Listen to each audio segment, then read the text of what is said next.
Get me so excited about a thing that I just witnessed last year. I want to share this with you. I met a teacher last year who we shifted from getting points and tickets and tokens, and we shifted from something a little bit more curriculum connected.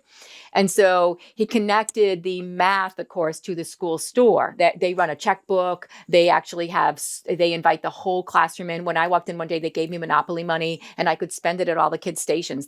Some kids were making bracelets. Another kid, a parent came in and helped, and they were selling ice cream. So the kids actually run a store, and then they have to pay rent at the end of the session. That one of the kids is the landlord. Fascinating.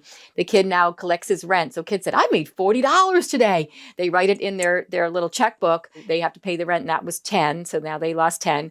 And then they had to pay taxes. So they lost $5 more. So in the end, the kids get a concept of money. So that was a fabulous.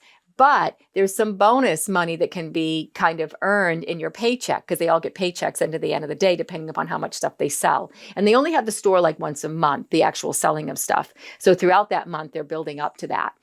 But there's also on the wall, they have their school values, their defined values, and they have, different things that kids might be able to do to give back to the community. And so when those things are done, when kids do those things, or when they are living those school values, teacher will go ahead and say, hey, listen, you got a little bonus in your paycheck this week, and it's because you demonstrated this, this, and this, or you were able to do this, this, and this.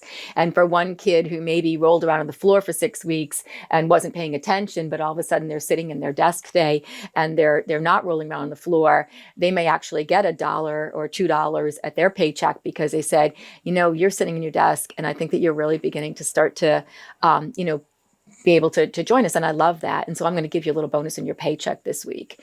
So he really dovetailed the math stuff right into the behavior stuff. And so it had a little bit more meat, and I just loved it. It really worked really well. So I love the idea. I just think connecting it to real world, because like I said, they had to pay rent and they had to pay taxes. And so some of the kids went, what do you mean? I had $40 and now I got 10. We were like, and this is the 3rd grade. And I was like, oh, welcome to reality. But so they were really internally motivated to do extra things because they knew that there were bonuses in their paychecks if they did other things that were really positive. So I think if you make that connection, I love it.